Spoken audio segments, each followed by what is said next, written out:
Okay, that was Senator Enzi's latest question and answer. I just let the whole thing go through so we could get it all in before sports. And actually, I had planned on talking about something else, but why don't we talk about Ann Coulter? And Chad, you're what were you planning on talking about? Well, I actually had a list of the least and most likable NFL teams. Oh, yeah, let's go with Ann Coulter. Yeah, Ann Coulter is more interesting. And I actually didn't read the entire article. I saw a clip of it last night, and I know there was, as always with Ann Coulter, there's always some outrage. She says that watching soccer, if Americans start to watch soccer, it's the sign of our country's moral decay. Moral decay. And she actually lists. Why don't you read the first main bullet point as to the reason why? Individual achievement is not a big factor in soccer. In a real sport, players fumble passes, throw bricks, and drop fly balls, all in front of a crowd. When baseball players strike out, they're standing alone at the plate, but there's also individual glory in home runs, touchdowns, and slam dunks. So it's just harder to recognize who are the stars. I would say that comes from an inexperience of watching soccer. Yeah. I mean, I personally can't tell when somebody's a big star compared to everybody else, but I bet I could if I had spent a little bit more time watching. Well, and I think a lot of that has to do with the lack of scoring. And she actually That's why mentions, you can't tell who the stars are. But apparently some people can recognize like Cristiano Ronaldo as a star and Lionel Messi.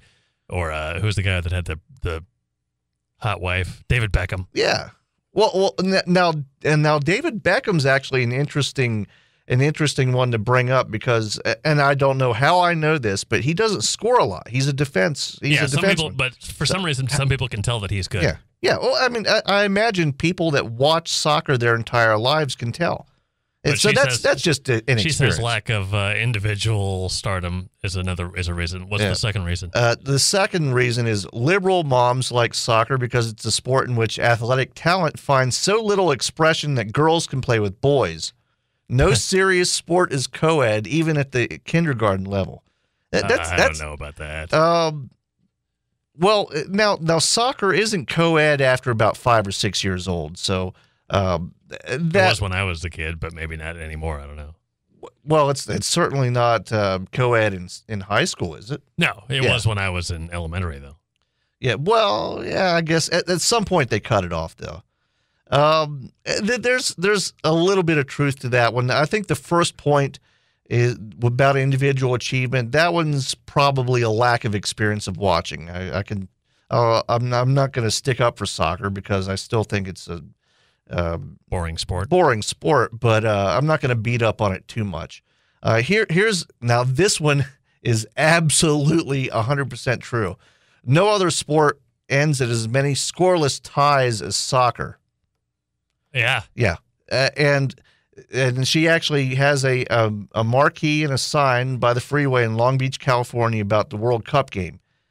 And quote, second period, 11 minutes left, score 0-0. And 2 hours later, another World Cup game was on the same screen. First period, 8 minutes left, score 0-0. Yeah, not much scoring in soccer. She says occasionally the ball accidentally rolls into the net. Yeah, and if Michael Jackson had treated it as chronic insomnia with a tape of Argentina versus Brazil instead of propofol, he'd be alive. Although bored. So, yeah, exactly. So that one is absolutely true. And again, I understand maybe it's a defensive sport, but you got to have some scoring. Yeah. The next one, the prospect of either personal humiliation or major injury is required to count as a sport. Most sports are sublimated warfare, and baseball, basketball, football, they always have a threat of personal disgrace. In hockey, I'd say that's partially true, although that may again result from an experience of watching the sport. Yeah. You know, you always remember kind of who the GOAT is in most sports, although Michael Bradley took a lot of heat for the game on Sunday where the U.S. led right up until the last few seconds of whatever it's called, penalty time. Well, I think you can pretty much blame the referees for that because they're the only ones that keep track of that time, and they just kept let it go until that's what somebody scores. That's one of the things. My big complaints about soccer is you can't tell how much time is left. Yeah, they give you extra time, but they just decide, all right, we're going to end the game now. Yeah. Oh yeah. By the way, they just scored. There's only 5 seconds left. And FIFA having a history of being a corrupt organization. I mean, second only to the Olympic Committee. They don't want the United States to do well.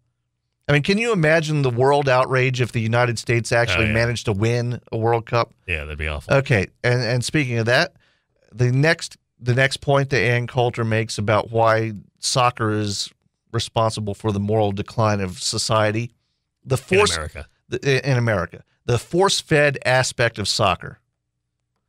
They've been trying. What's kind of her point? And her point is the same people trying to push soccer on Americans are the ones demanding that we love HBO's Girls. Oh, and they also say that Light Rail, women's Beyonce. basketball is gaining traction. Yeah.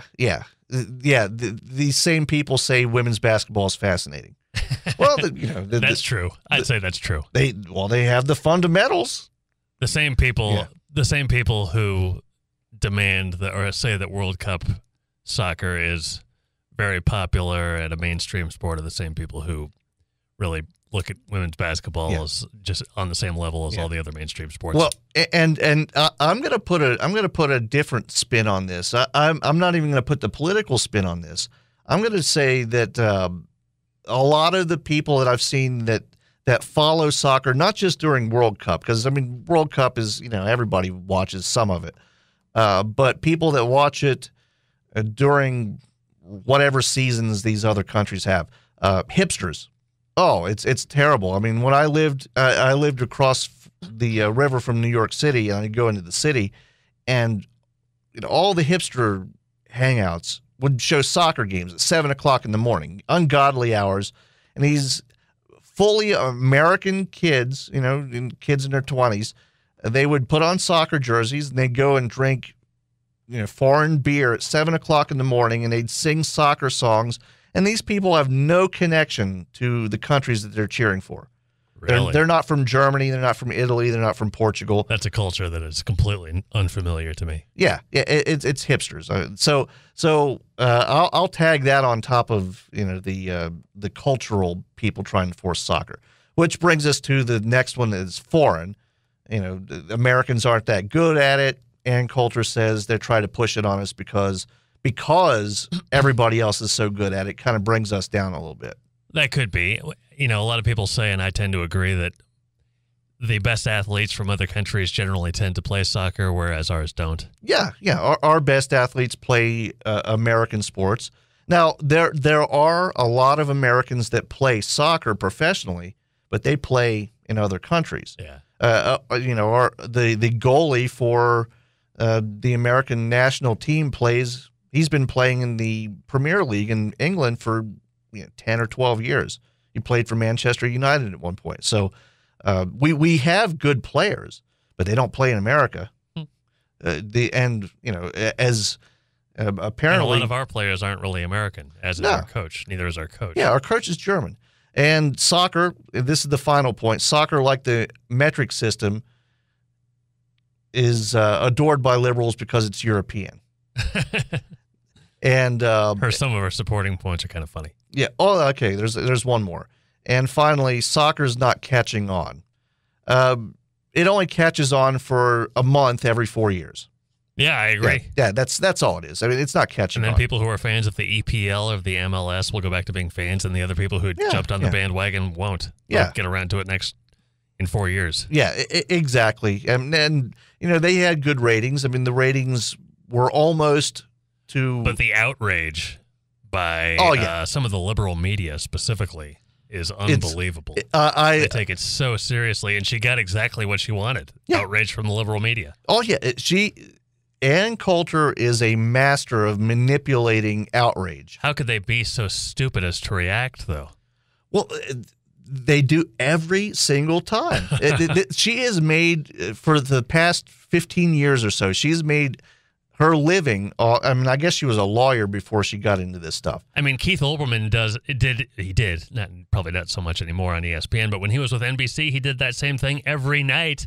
And you never heard, or you rarely ever heard people on Fox News talking about Keith Olbermann or Rush Limbaugh talking about Keith Olbermann. Nobody cared, but the liberal, more the left wing side of the media freaks out over every little thing. And that's one of the things I like about Ann Coulter. And I'll tell you a little secret. And a lot of people might not believe this, but I mean, I have a very distant acquaintance. I'll just say, I mean, I know the guy very distantly, who knows Ann Coulter. He's been in social settings with Ann Coulter. This is an act. It's an act. Yeah. I mean, it's 100% an act.